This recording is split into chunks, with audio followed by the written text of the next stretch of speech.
नमस्कार दोस्तों, स्वागत है आपका आज की फटाफट बड़ी खबरों में। आज की बड़ी खबरों में आप जानेंगे देश दुनिया की सभी बड़ी खबरें। जी हां दोस्तों, यूपी में अब 5 वर्ष की संविदा से शुरू होगी सरकारी नौकरी। अखिलेश प्रियंका ने दी चेतावनी। उत्तर प्रदेश की योगी सरकार एक बार फिर अपने फैसले से विवादों में आ गए हैं।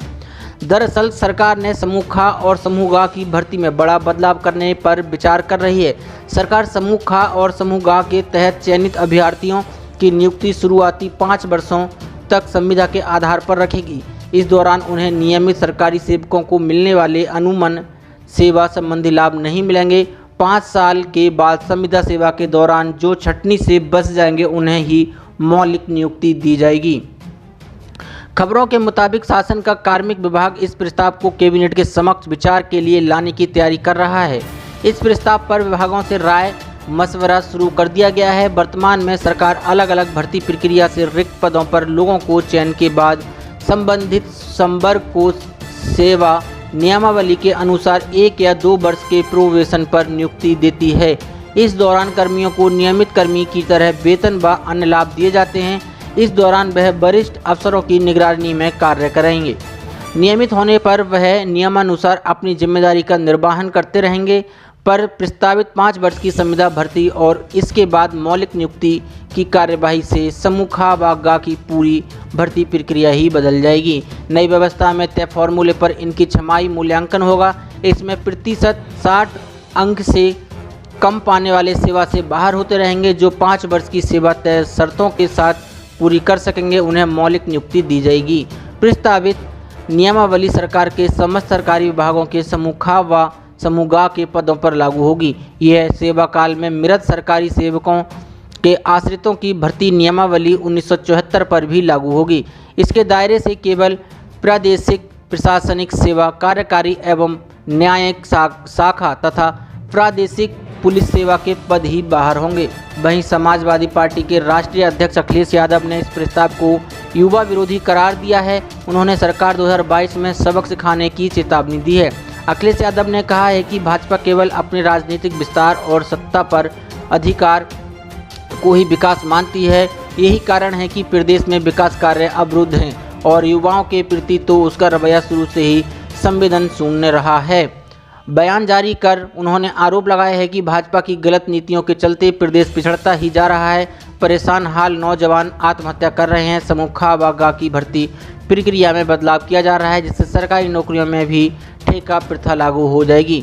कांग्रेस महासचिव उत्तर प्रदेश प्रभारी प्रियंका वाड्रा ने भी 2 टूक कहा है कि युवाओं का आत्मसम्मान नहीं छीनने देंगे। प्रियंका ने कहा है कि युवा नौकरी की मांग करते हैं और यूपी सरकार भर्तियों को 5 साल के लिए संविदा पर रखने का प्रस्ताव ला देती है। ये जले पर नमक छिड़क कर युवाओं को चुनौती दी जा रही है। गुजरात में यही फिक्स पे सिस्टम है। वर्षों से सैलरी नहीं बढ़ती, परमानेंट नहीं करते, युवाओं का आत्मसम्मान नहीं छीनने देंगे। साथ ही बढ़ते हैं आज की एक और बड़ी खबर की ओर। पेट्रोल और डीजल के दामों में आई गिरावट। जी हां, इंटरनेशनल मार्केट में कच्चे तेल के दामों में आ रही गिरावट का असर सोमवार को पेट्रोल और डीजल पर भी पड़ा। यही वजह है कि तेल कंपनियों ने आज पेट्रोल और डीजल के दामों में 14 और 15 पैसे की गिरावट की है। वहीं दिल्ली में आज पेट्रोल के दाम घटकर 81.72 रुपये और डीजल 72.78 रुपये प्रति लीटर पर आ गए हैं। इसका फ़ायदा आम आदमी को पूरी तरह से मिल सकेगा। दरअसल सोमवार को पेट्रोल और डीजल की बात करें तो आज पेट्रोल के दामों में 14 पैसे और डीजल के दामों में 15 पैसे की कटौती दर्ज की गई है। वहीं दिल्ली में पेट्रोल के दाम 81.72 रुपये प्रति लीटर और डीजल के दाम 72.78 रुपये प्रति लीटर हैं। मुंबई में पेट्रोल की कीमत 88.38 रुपये प्रति लीटर और डीजल के दाम 79.29 रुपये प्रति लीटर हैं। इसके साथ ही कोलकाता में पेट्रोल के दाम 83.23 रुपये प्रति लीटर और डीजल के दाम 76.28 रुपये प्रति लीटर हैं। चेन्नई में पेट्रोल के दाम 84.70 रुपये प्रति लीटर हैं और डीजल 78.12 रुपये प्रति लीटर पर है। डीजल के भाव हर दिन बदलते हैं। यहाँ दाम हर दिन सुबह 6 बजे अपडेट हो जाते हैं। पेट्रोल डीजल का रेट आप SMS के जरिए भी जान सकते हैं। साथ ही बढ़ते हैं आज की बड़ी खबर की ओर। बारिश का भारी अलर्ट, 24 घंटे में नई तूफानी हवाओं की चेतावनी, जारी रहेगा सिलसिला। मौसम अपने बदलते मिजाज के चलते देश भर में लोगों को बीच बीच में गर्मी और उमस से राहत देता रहता है। ऐसे में अब फिर मौसम लोगों को राहत देने के मूड में है। जी हां, भारतीय मौसम विभाग ने आने वाले 5 दिनों तक पूर्वी उत्तर प्रदेश सहित देश के तमाम इलाकों में भीषण बारिश की चेतावनी जाहिर की है। मौसम विभाग अपने बदलते मिजाज के चलते देश भर के लोगों को राहत देता है। जो गर्मी से परेशान लोग रहते हैं उनको बारिश से ठंडक महसूस कराता है। जी हां, मौसम की बारिश ने इस साल कहीं लोगों को खूब आनंदित किया तो कहीं तबाही मचा दी है। ऐसे में इस बार मानसून अपने अनुमानित समय से 15-20 दिन देरी से लौटने के आसार बनते दिखाई दे रहे हैं। झमाझम बारिश का सिलसिला अभी 4-5 दिन तो जारी ही रहेगा। जी हां, इस बारे में स्थानीय चंद्रशेखर आजाद कृषि एवं प्रौद्योगिकी विश्वविद्यालय के मौसम विभाग के वैज्ञानिक डॉक्टर एस.एन. पांडे के मुताबिक देश भर पर बने मानसूनी सिस्टम बंगाल की खाड़ी पर एक निम्न दबाव का क्षेत्र विकसित होने के साथ ही इसके पास ही एक चक्रवाती हवाओं का क्षेत्र भी बना हुआ है। साथ ही मौसम विभाग के मुताबिक यह सिस्टम अगले 24 घंटों में और प्रभावी हो सकता है। इसके अलावा जम्मू कश्मीर के ऊपर एक चक्रवाती सिस्टम विकसित हुआ है। यह लंबे समय बाद देखा जा रहा है। इस बीच उत्तरी अफगानिस्तान पर भी एक चक्रवाती हवाओं का क्षेत्र बना रहा है, जिसका असर उत्तर भारत में विभिन्न क्षेत्रों पर पड़ेगा। राजधानी दिल्ली की बात करें तो यहाँ आंशिक रूप से बादल छाए रहने की संभावना है। न्यूनतम तापमान 28 डिग्री सेल्सियस रिकॉर्ड हुआ, अधिकतम तापमान 37 डिग्री सेल्सियस के आसपास रहा। मौसम विज्ञान केंद्र ने कहा है कि गुवाहाटी में आज आसमान बादलों से घिरा रहेगा।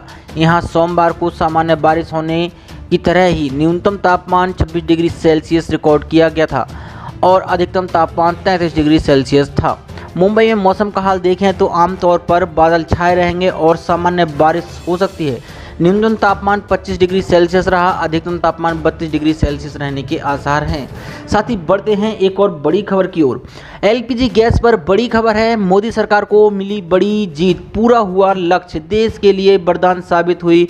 प्रधानमंत्री उज्ज्वला योजना यानी PMUY अपने लक्ष्य में सफल हो गई है। इस योजना के तहत 8 करोड़ नए एलपीजी कनेक्शन देने का लक्ष्य पूरा कर लिया है। जी हाँ, देश के लिए वरदान साबित हो रही प्रधानमंत्री उज्ज्वल योजना ने अपने 8 करोड़ कस्टमर बना लिए हैं। जी हाँ, अपना पूरा लक्ष्य कर लिया है। साथ ही तेल विपणन कंपनियों ने प्रधानमंत्री गरीब कल्याण पैकेज के जरिए उज्ज्वला योजना के लाभार्थियों को 1306.87 लाख एलपीजी रिफिल जारी कर दिए हैं। ये समस्त जानकारी पेट्रोलियम और प्राकृतिक गैस मंत्रालय ने दी है। प्रधानमंत्री उज्ज्वला योजना के जरिए 8 करोड़ नए एलपीजी कनेक्शनों को जरूरतमंद लोगों को देने में केंद्र सरकार का ये लक्ष्य पूरा हो गया है। ऐसे में जयपुर से बड़ी बात ये सामने आई है कि केंद्र सरकार ने कोरोना काल में प्रधानमंत्री उज्ज्वल योजना के अंतर्गत इस योजना का लाभ पूरा हो गया है। जी हाँ, ऐसे में जयपुर से ये बात निकल कर आई है। असल में प्रदेश में उज्ज्वला गैस योजना के 66 लाख उपभोक्ता हैं। इन्हें 3 सिलेंडर के हिसाब से कुल 1.98 करोड़ एलपीजी सिलेंडर दिए जाने थे। अभी तक 1.3 करोड़ सिलेंडर ही जारी हो सके हैं, कहीं दूसरी आवश्यकता में तो नहीं लिए। 48 करोड़ प्रदेश में उपभोक्ताओं के पास अभी भी सिलेंडर के हिस्से के करीब 48 करोड़ रुपये बकाया हैं। जी हाँ, इसके साथ ही तेल कंपनियों ने यह राशि सिलेंडर लेने के लिए गरीबों के खाते में जमा करवाई थी, लेकिन अभी तक इनमें से 8.4 लाख सिलेंडरों की बुकिंग नहीं करवाई गई। साथ ही बढ़ते हैं आज की एक और बड़ी खबर की ओर। सरकारी कर्मचारियों के लिए बड़ी खबर निकल के आ रही है। सरकार ने सरकारी कर्मचारियों को बड़ा तोहफा देते हुए 24 से 44% वेतन में बढ़ोतरी कर दी है। सरकार ने आदेश जारी कर दिए हैं। सरकारी कर्मचारियों के लिए खुशखबरी है, इन बम्पर इंक्रीमेंट मिलने वाला है। एक नए आदेश के तहत अब सभी शैक्षणिक अस्पतालों में 2500 से अधिक फैकल्टी सदस्यों के वेतन में 24 से लेकर 44% का इजाफा होगा। कोरोना संकट के बीच सरकार के इस फैसले से कर्मचारियों को बहुत फायदा होगा। यह फैसला तेलंगाना सरकार ने लिया है। इसके चलते अब यहाँ सारे सरकारी शैक्षणिक अस्पतालों के शिक्षकों का वेतन बढ़ जाएगा। इसके लिए अब एक आदेश जारी किया गया है। असल में इसके लिए लंबे समय से मांग की जा रही थी, जो आखिरकार पूरी कर दी गई है। यह निर्णय तब सामने आए हैं जब यहां गांधी अस्पताल के डॉक्टर्स ने इस मसले पर हड़ताल पर जाने की चेतावनी दी थी। चूंकि सरकार ने इनकी मांगें मान ली हैं, इसलिए अब काम बंदी जैसी कोई संभावना नहीं है। जारी आदेश के अनुसार 866 फैकल्टी सदस्यों की सैलरी में 24 से लेकर 44% तक की बढ़ोतरी होगी। जी हां, आदेश के बाद अब सहायक प्रोफेसर का वेतन 67,000 से बढ़कर 90,000 रुपये हो जाएगा। ये 34% इंक्रीमेंट है। इसी प्रकार एसोसिएट प्रोफेसर का वेतन 80,000 रुपये से बढ़कर 1 लाख रुपये हो जाएगा। यह 24% इंक्रीमेंट है। प्रोफेसर को 44% इंक्रीमेंट का लाभ मिलेगा, जिसके चलते उनका वेतन अब 1 लाख से 1,25,000 से बढ़कर 1,80,000 रुपये हो जाएगा। सरकार द्वारा जारी आदेश के अनुसार यह बढ़ा हुआ वेतन सितंबर 2020 यानी चालू माह से ही नकद के रूप में लागू किया जाएगा। यह अक्टूबर में देय होगा। यानी यूजीसी के संशोधित पे स्केल 2016 में वेतन के भुगतान के संबंध में अलग से आदेश निकाले जाएंगे। ऐसी बड़ी खबरों को देखने के लिए हमारे चैनल को सब्सक्राइब करें और वीडियो को लाइक शेयर जरूर करें। धन्यवाद।